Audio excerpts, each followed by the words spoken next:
Bonjour, bonsoir les enfants, comment ça va? Ça va bien. C'est un plaisir de vous voir. Déjà merci d'avoir cliqué sur cette vidéo. Et ça faisait un moment qu'on en discutait avec l'équipe, et on s'est dit qu'on voulait vous parler d'un truc, un peu obscur, mais qui a marqué quand même notre adolescence. Et d'après les statistiques, les mecs qui nous regardent, c'est les mecs qui ont à peu près la même tranche d'âge que nous. Si t'as lu le titre, tu sais de quoi je vais te parler, les Mini Cooper Red Bull. Pour ceux au fond, ou ceux qui ont dépassé la tranche d'âge, donc l'audience qu'on va perdre, je suis désolé si ça t'intéresse pas, pour te remettre dans le contexte, on est en 2010 à peu près, tu sors du lycée avec ton petit sac à dos comme un petit étudiant et tu tombes sur ça.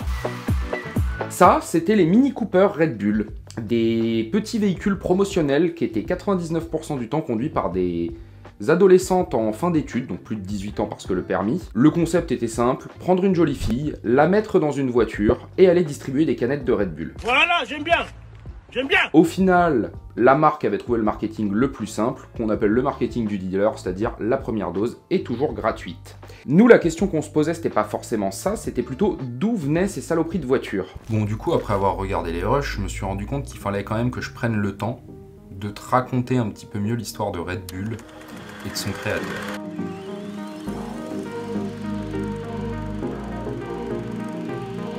On est dans les années 80, en 84 précisément, 1984. Pas le livre de George Orwell, hein, l'année. Mais pas grosse ambiance. On est en Allemagne, donc encore moins grosse ambiance. Et on y rencontre un certain Dietrich Maeschitz, qui est un industriel allemand à la solde d'une société qui s'appelle Blendax. Le nom est pas fou, mais on s'en fout puisque quelques années plus tard, ce sera racheté par P&G. P&G, c'est la société qui produit à peu près 90% de ton existence. Du papier toilette au mouchoir au Tampax. Ils fabriquent plus ou moins tout. Tu respires même l'air P&G. En tout cas, Dietrich, en 84, il est envoyé en voyage d'affaires par Blendax en Thaïlande.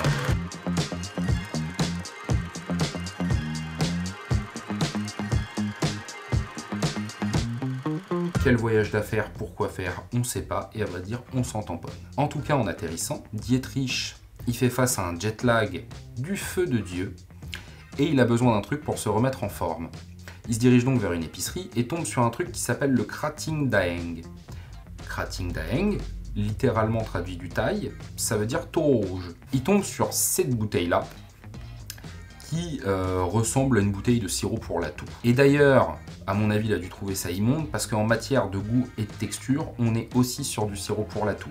C'est très épais, extrêmement sucré et absolument pas gazéifié. Globalement, à l'époque, c'est un médicament.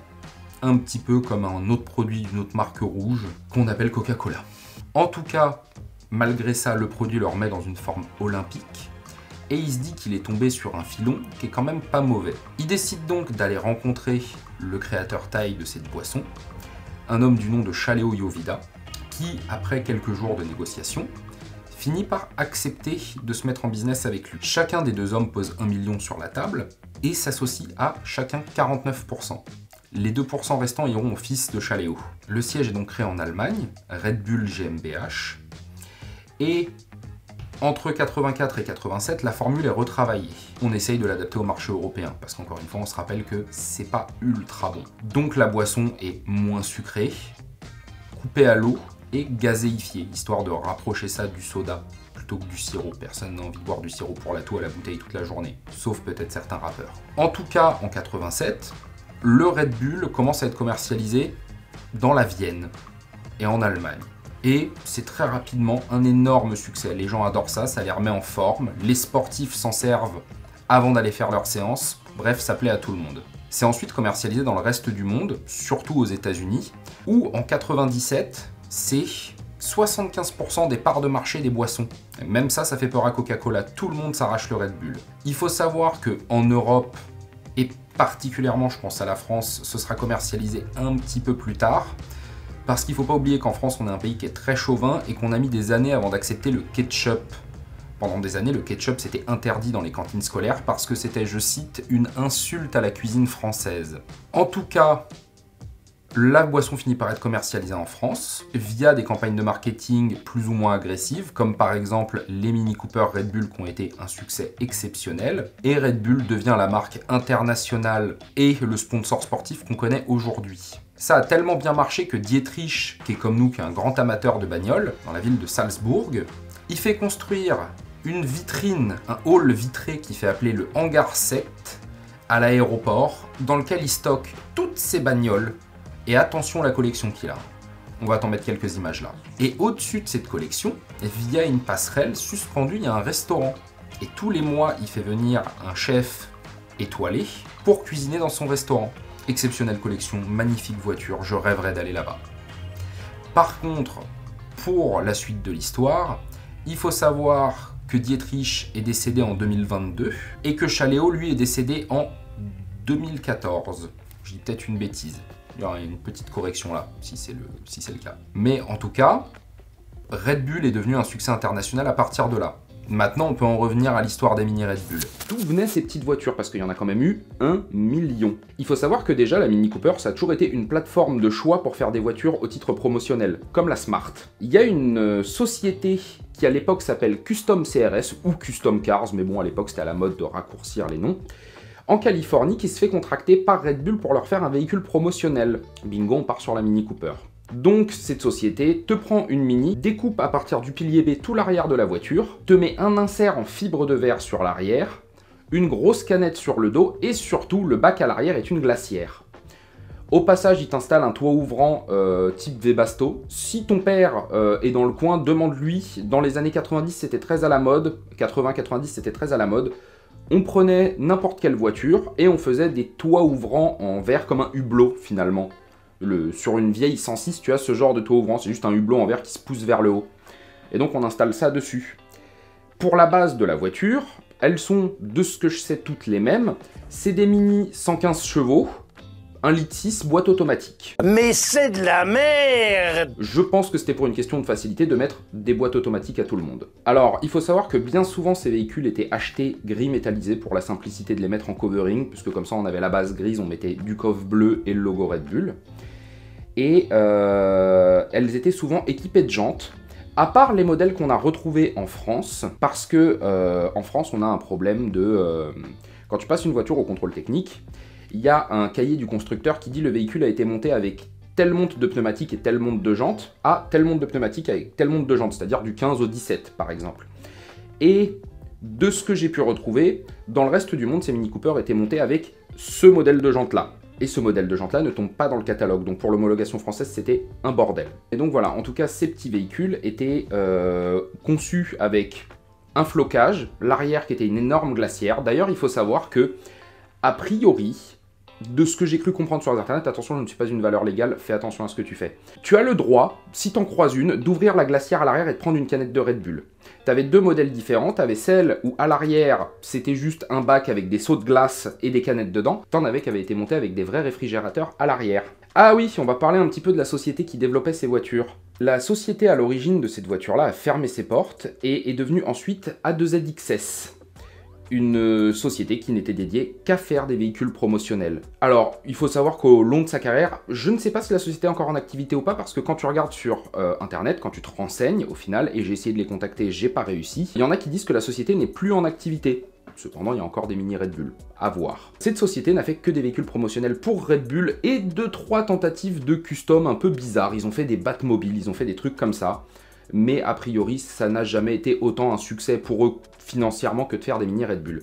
D'ailleurs, ils n'ont pas fait que ça comme véhicule pour Red Bull. Et en fait, je suis tombé dans un monstrueux trou de lapin. J'écoute. C'est-à-dire que, en cherchant, je me suis rendu compte qu'ils avaient fait des Mini Cooper Red Bull, mais il y a aussi eu des coccinelles Red Bull sous le même modèle. Des Opel Frontera qui ressemblaient un petit peu à un Suzuki Samurai avec une canette de Red Bull à l'arrière.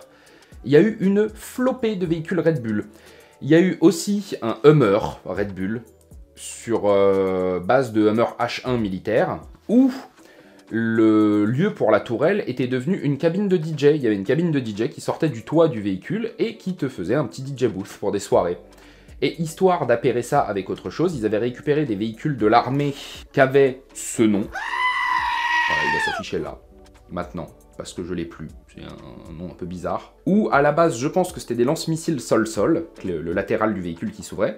Et en fait, à la place de lance-missiles, il y avait des caissons de son Donc c'était littéralement un véhicule pour babos qui tapent du pied. Ça, ils nous ont fait une Harley Davidson Red Bull, chouette. Moto de Johnny de l'espace, parce qu'en fait c'était pas une Harley Davidson, c'était une base de BMW 1200. Moi je trouve ça très moche. Voilà la photo, dis-moi ce que t'en penses. Ça, qu'est-ce qu'ils leur ont fait d'autre? Ils leur ont fait des bateaux, ils leur ont fait des caravanes. En fait, ils ont fait une flopée de véhicules floqués Red Bull. Tous plus kitsch les uns que les autres, hein, on va être honnête. Les mini Red Bull étaient très chouettes, mais alors par contre, le reste des véhicules, quel enfer. Ces petites voitures, on en trouve assez souvent sur le marché, décommissionnées. Il y en a qui ont été revendues. Le seul problème, c'est que quand tu les trouves, elles ont plus la canette et elles sont plus floquées. C'est dommage, tu te retrouves avec une Mini Cooper pick-up avec une glacière au cul. C'est rigolo, mais c'est pas... Après, ça fait une bonne base, hein, si tu veux t'en faire un vrai pick-up ou un truc pour aller en camping avec tes potes. En vrai, c'est chouette. Pour les modèles français de ces petites Mini, alors faut savoir déjà que c'était quand même des modèles d'importation américains, et c'est une société qui s'appelle MPH Factory en France, qui a fait l'homologation à la DIR de ces petits véhicules-là. Je pense que ça a été un bordel sans nom.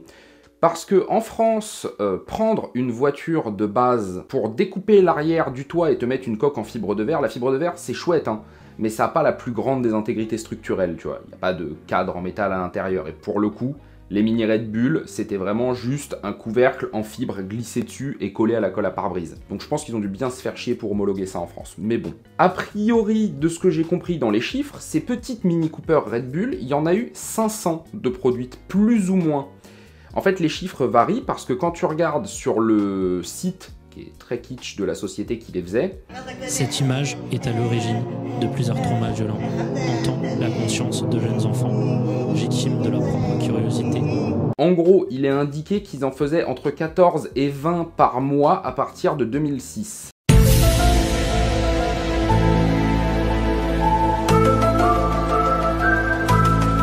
Le problème, c'est que les comptes sont pas bons, Kevin, et que ça fait pas 500 véhicules. Mais le chiffre officiel, c'est 500, et quand tu regardes ces petites voitures, elles sont numérotées au cul jusqu'à au moins 500. Alors ça, pour le coup, c'est les Mini Cooper première génération, parce qu'il faut savoir que ces véhicules commerciaux ont tellement été un succès que Red Bull a continué à en faire produire.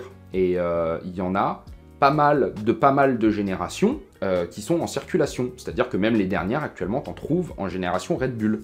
C'est chouette. J'ai envoyé un mail à Red Bull France pour essayer d'avoir des nouvelles dessus. À l'heure actuelle, ils n'ont pas répondu. Oh les bâtards! Vu que je suis un connard impatient, je me suis dit que j'allais faire la vidéo de moi-même et que s'il y avait des corrections à faire, s'il y a des gens dans les commentaires qui savent quoi dire sur ces petites voitures, qui connaissent un petit peu plus que moi, je vous invite à le dire. Quand je vous disais tout à l'heure qu'il y a eu énormément de véhicules promotionnels faits sur base de Mini Cooper, c'est pas un euphémisme. Si t'as regardé quand t'étais jeune Dumb and Dumber avec Jim Carrey, je sais pas si tu te rappelles, ils conduisent un truc qui s'appelle la Winner Mobile, qui est un espèce de minivan avec une saucisse sur le dessus. Yo, c'est le mois de plus tard. Pas mal plus tard en fait, une semaine après. Et il se trouve que, après vérification, que j'avais pas faite initialement, la Winner Mobile n'est pas du tout, mais alors du tout dans Dumb and Dumber. Et je sais pas pourquoi, j'étais tellement convaincu de la chose que je n'ai même pas checké en amont si c'était le cas ou pas. Parce que en même temps, prenons un instant, ça a sa place là-dedans.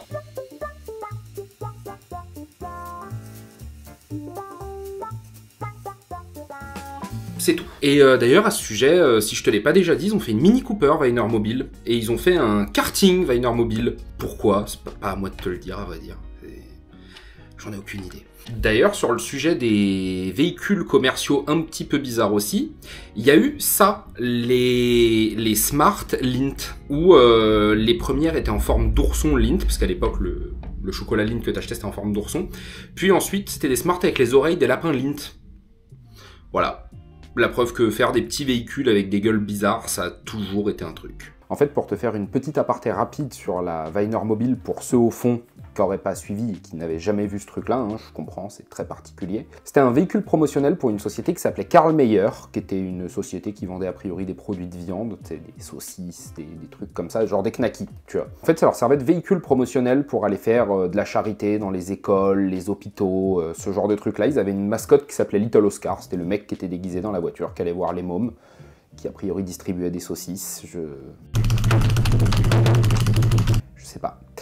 En tout cas, ce qu'il faut savoir, c'est que la première date de 1936. C'était un châssis bricolé dans un garage. Pour la Seconde Guerre mondiale, le châssis a été retransformé en ferraille pour l'effort de guerre. À partir de 45, forcément fin de la guerre, ils en ont refait une sur base de Jeep Willys. Hein, c'est une Jeep Willys avec une coquille en fibre de verre dessus, puisqu'en plus c'était les débuts de la bonne grosse fibre de verre commerciale. Et la version des années 50 est stockée dans un musée dans le Michigan. À partir des années 70, ils se sont mis à utiliser des châssis de camping-car pour pouvoir poser ça dessus. Le véhicule est devenu beaucoup plus grand, mais par contre son utilité était toujours la même. Et maintenant, parce que ce truc existe encore, parce que les Américains ont une passion pour les énormes saucisses, faut croire. C'est sur des bases châssis de Isuzu Elf, que eux ils appellent GMC W Series. We are same, but different, but still same. Parce que bon, ils pouvaient pas se permettre de dire voilà, on est américain, c'est un véhicule symbole américain. On va pas appeler ça un châssis Isuzu, on va appeler ça un châssis GMC, mais en fait c'est ce petit camion japonais là. Mais en tout cas voilà, c'était mes 30 secondes sur la Viner mobile, parce que bon, il y en a sûrement qui n'ont aucune idée de quoi je parle. Donc voilà, globalement, il n'y avait pas de vidéo pour documenter l'histoire globale des mini Red Bull. On voulait vous raconter ça. En tout cas, je vous remercie d'avoir regardé cette vidéo. N'hésitez pas à lâcher un pouce bleu, un commentaire, nous ça nous aide à savoir si vous aimez un petit peu les vidéos qu'on propose, et du coup ça nous aide pour le haut grandiose algorithme à nous mettre en avant, et à vous proposer des vidéos plus intéressantes. Pour le coup, celle-ci était un talk, c'était probablement un peu bizarre, ça change de ce qu'on fait d'habitude, mais moi j'avais envie de m'essayer à ça, et accessoirement, je voulais vous raconter l'histoire d'un truc où moi j'ai rien trouvé de particulièrement concret sur internet. Merci d'avoir regardé cette vidéo, et je vous dis à la prochaine. Bye!